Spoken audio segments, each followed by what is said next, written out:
పొలిటికల్గా కానీ క్రైస్తవులు డిసైడింగ్ ఫ్యాక్టర్గా మారితే ఆంధ్రాలో ఇక హిందువులు తట్టాబుట్టా సర్దుకోవాల్సిందే, లేదా ఉన్నవాళ్ళు మత మార్పిడి అయిపోవాల్సిందే.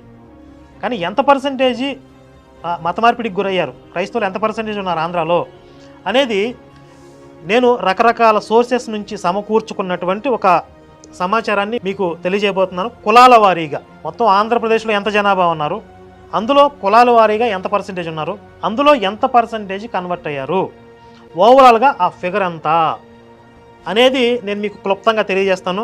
మొత్తం ఆంధ్రప్రదేశ్ జనాభా 5 కోట్ల నుండి 6 కోట్ల మధ్యలో ఉంటుంది. 5 కోట్లకు పైన 6 కోట్లకు దిగువన ఉంటుంది. సరే, మనం ఇప్పుడు 5 కోట్ల జనాభాని ప్రమాణంగా తీసుకుందాం. ఈ 5 కోట్ల మందిలో కులాల వారీగా ఎంత పర్సంటేజ్ ఉన్నారు అనేది చూద్దాం. ముందుగా ఓసీల్లో కమ్మ సామాజిక వర్గం వాళ్ళు 4.8% ఉన్నారు. అంటే 5 కోట్ల జనాభాలో వీళ్ళ జనాభా ఎంత అంటే 25 లక్షల మంది. ఇందులో 10% సుమారుగా ఒక 10% కన్వర్ట్ అయ్యారు. అంటే కన్వర్ట్ అయిన జనాభా ఎంత? 2,50,000 కమ్మ సామాజిక వర్గంలో ఆంధ్రాలో. ఇక కాపు సామాజిక వర్గం తీసుకుంటే 15% ఉన్నారు.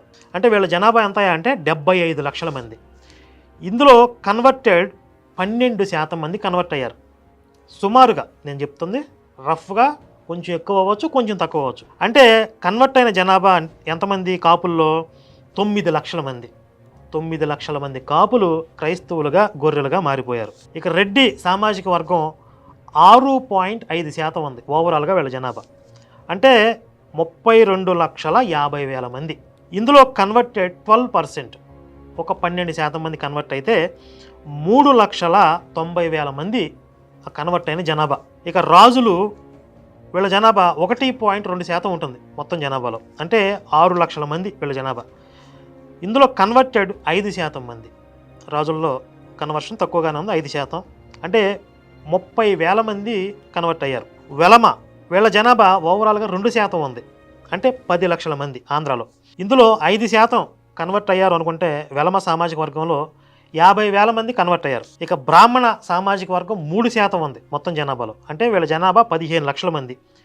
ఇందులో కన్వర్ట్ అయిన వాళ్ళు 1%. 1%కి మించి కన్వర్ట్ అవ్వడానికి అవకాశం లేదు. ఒకవేళ అంతకంటే ఎక్కువ ఉంటే కనుక ఇప్పుడు మనం చూస్తున్నాం టెస్టిమోనీస్, గుంపులు గుంపులుగా కట్టలుగా బ్రాహ్మణులతోనే ఆ సాక్ష్యాలు చెప్పించుండేవాళ్ళు.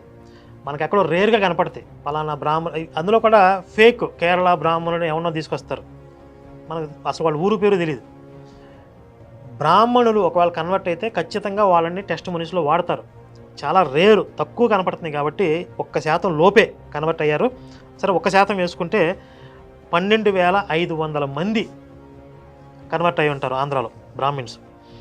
వైశ్య సామాజిక వర్గం 2.5% ఉంది. అంటే వీళ్ళ జనాభా 12,50,000 మంది. 5 కోట్లలో 12,50,000 మంది వైశ్యులు ఉన్నారు. వీళ్ళల్లో కూడా 1%కి లోపే కన్వర్ట్ అయి ఉంటారు. ఎందుకంటే ఆ మధ్య ఒకే ఒక్క వైశ్యుడి టెస్టిమనీ తీసుకొచ్చారు వాళ్ళు. అతని పేరు భోగి శాంతారావు. అతను కూడా దొంగ సాక్ష్యమే. నిజంగా 1% కన్వర్ట్ అయినా కూడా ఎంతమంది ఉంటారు వీళ్ళు? 12,500 మంది ఉంటారు.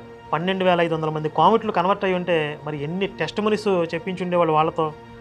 చాలా తక్కువ ఉన్నాయి. కాబట్టి 1%కి లోపే ఉంటారు. ఇక ఎస్సీ జనాభా 16.5% ఉన్నారు.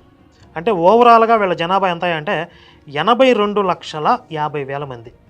ఇందులో కన్వర్టెడ్ 95%. సామాజికంగా ఉన్నటువంటి కొన్ని అంశాలను ఆధారంగా చేసుకుని ఇందులో దాదాపుగా 95% మందిని కన్వర్ట్ చేసేసారు. అంటే బ్రిటిష్ కాలం నుండి జరిగింది.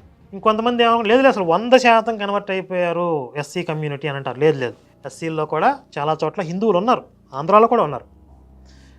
ఒక 5% ఉంటారు వాళ్ళు. కాబట్టి 95% మంది వాళ్ళు కన్వర్ట్ అయ్యారు. అంటే ఎంతమంది కన్వర్ట్ అయిన జనాభా? 78,37,000. ఆంధ్రాలో క్రిస్టియానిటీకి ఆ బేస్ ఉండడానికి కారణం ఏంటంటే ఎస్సీ కమ్యూనిటీ.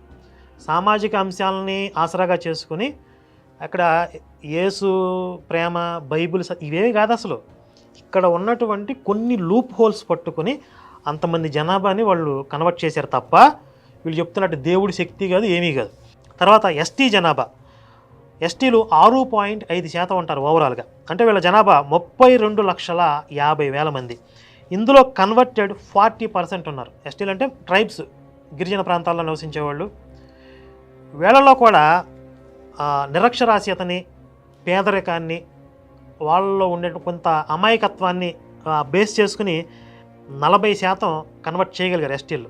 కానీ ఎస్టీల్లో గ్రామ దేవతల్ని, కొండ దేవతలను ఆరాధించి స్ట్రాంగ్గా ఉండేవాళ్ళు హిందువులు చాలామంది ఉన్నారు. అందువల్ల పూర్తిగా ఆ కమ్యూనిటీ అనేది వీళ్ళ వల్ల పడలేదు. ఒక 40% వీళ్ళు అచీవ్ చేయగలిగారు. సుమారుగా 13 లక్షల మంది కన్వర్ట్ అయ్యారు. తర్వాత బీసీలు, అత్యధికంగా ఉండే బీసీ జనాభా ఓవరాల్గా ఆంధ్రాలో 34% ఉంది. అంటే మొత్తం జనాభాలో వీళ్ళ జనాభా ఎంత అంటే 1,70,00,000 మంది. కమ్మరి, కుమ్మరి, గౌడ, రజక, నాయి బ్రాహ్మణ, ఇలా ఎన్నో మత్స్యకార కుటుంబాలు ఇవన్నీ కూడా బీసీల్లోకి వస్తాయి. ఈ బీసీల్లో కూడా 10% కన్వర్ట్ అయ్యారు. అంటే అది కూడా మత్స్యకార కుటుంబాలను ఎక్కువగా వీళ్ళు కన్వర్ట్ చేశారు. తీర ప్రాంతాల్లో ప్రజలను ఎక్కువగా కన్వర్ట్ చేశారు. 1% అటు ఇటుగా ఇంకా ఎక్కువే ఉండొచ్చు. సరే, ఓవరాల్గా వీళ్ళు కన్వర్ట్ చేసిన జనాభా బీసీల్లో 17 లక్షల మంది. అలాగే ముస్లిం జనాభా 8% ఉన్నారు సుమారుగా, అంటే 40 లక్షల మంది. ఇందులో కన్వర్షన్స్ ఏమీ లేవు. క్రిస్టియానిటీలోకి మారిన ముస్లిమ్స్ ఎక్కడన్నా 1-2 చెదురుమదురుగా ఉంటారని తప్ప మనం లెక్కించదగిన సంఖ్య లేదు. సరే, వీళ్ళ జనాభా పక్కన పెట్టేస్తే మొత్తం ఈ లెక్కించిన జనాభా అంటే ఒక్కొక్క కమ్యూనిటీలో ఎంత పర్సంటేజ్ అయ్యారు, ఆ పర్సంటేజ్ అంటే ఆ సంఖ్య ఎంత, ఈ సంఖ్య అంతా కూడా కౌంట్ చేస్తే 1,25,00,000 మంది ఆంధ్రాలో కన్వర్ట్ అయ్యారు. ఎంత జనాభాలో? 5 కోట్ల మందిలో. అంటే ఎంత పర్సంటేజీ? 1,25,00,000 మంది క్రైస్తవులు అంటే ఎంత? 25%. 40 లక్షల మంది ముస్లిమ్స్ అంటే 8%. 25 + 8 33. పోనీ ఇంకొక 2% మార్జిన్ వేసుకున్నా కూడా ఈ 2 మతాలు కలిపి 35%. హిందూ జనాభా 65% ఉన్నారు. ఇప్పటికీ ఆంధ్రప్రదేశ్లో 65% హిందువులు ఉన్నారు. కానీ మోస్ట్ థ్రెటనింగ్ మత మార్పిడి అంశానికి సంబంధించి మోస్ట్ థ్రెటనింగ్ స్టేట్స్లో భారతదేశంలో నెంబర్ 1 కేటగిరీలో ఉంటుంది ఆంధ్రప్రదేశ్. మీరు ఈ లెక్కలన్నీ ఇంకొకసారి జాగ్రత్తగా రాసుకుంటూ కూడా మీరు పరిశీలించవచ్చు. చాలా రీజనబుల్గా, లాజికల్గా ఉంటాయి. మీకు ఇంకొక లెక్క కూడా చెప్తాను చూడండి.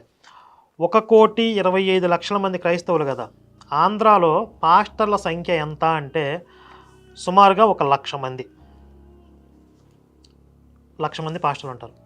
ఒక్కొక్క పాస్టర్కి యావరేజ్గా 100 మంది విశ్వాసులు, అంటే 1,00,000. 1,00,00,000 మంది జనాభాకి అటు ఇటుగా. కాబట్టి వీళ్ళు చెప్తున్నట్లుగా ఒకడు 1,60,00,000 అని ఒకడు అంటాడు, 1,80,00,000 కేఏ పాల్ అంటాడు. ఇవన్నీ కూడా ఏంటంటే రాజకీయ నాయకుల్ని భయపెట్టడానికి, బ్లాక్మెయిల్, మా జనాభా ఎంత ఉంది అని రాజకీయ పార్టీలని బ్లాక్మెయిల్ చేయడానికి. అలా అని చెప్పి వాళ్ళని మనం తక్కువ అంచనా వేయడానికి కూడా లేదు. 1,25,00,000 మంది అంటే చాలా పెద్ద జనాభా. ఆంధ్రాలో 25% మొత్తం కన్వర్ట్ చేసేసారు అంటే ఎంత ఉధృతంగా పనిచేశారు వాళ్ళు. ఇప్పుడు మనం మేల్కొంటున్నాం. ఈ మధ్యకాలంలో ఈ మత మార్పిడి గురించి ఆలోచిస్తున్నారు. 25% వాళ్ళు రీచ్ అయిపోయారు. అందుకని ఇప్పుడు వాళ్ళు పొలిటికల్ పవర్ గురించి ఆలోచిస్తున్నారు. కన్వర్షన్ రేషియో ఇంకొక 10% కనుక పెరిగిందనుకోండి, 25% నుంచి 35%కి వచ్చిందనుకోండి, ఇక మీరు ఆంధ్ర మీద ఆశలు వదిలేసుకుని ఎటో కొట్టు వలసపోవలసిందే. మేము హిందువులుగా బ్రతకాలి అనుకునేవాళ్ళు. లేదు మేము మత మార్పిడి అయిపోతాం, రాజీ పడిపోతాం అంటే ఇక అక్కడే ఉండి స్తోత్రం తెల్లింతుమో అని భజన చేసుకుంటూ పోవాలి. మనం జరిగింది కదా మచిలీపట్నం బొద్దాయిపాలెంలో ఎప్పటి నుంచి 20 సంవత్సరాల క్రితం పూజలు ఆపేసినటువంటి రామాలయాన్ని బాగు చేసుకుని అక్కడ ముగ్గులేసి అలంకరించి రామనవమి చేద్దాము అని ప్రయత్నిస్తే పాస్టరు కత్తి తీసుకుని వాళ్ళని భయపెట్టాడు. ఆ రామాలయం మీద దాడులు చేయించాడు. అంటే ఆ చుట్టుపక్కల జనాభాని మత మార్పిడి చేసేసాడు. అలాగే ప్రతి చోట ఎక్కడైతే వీళ్ళ పర్సంటేజ్ పెరిగిద్దో అక్కడ పాస్టర్లు మిమ్మల్ని పండగలు చేసుకునేవారు, మీ ఇంట్లో పూజలు చేసుకునేవారు. మీ ఇంట్లో పూజలు చేసుకుంటే వాళ్ళకి సైతాన్ అంటారు, రకరకాల కారణాలు చెప్తారు.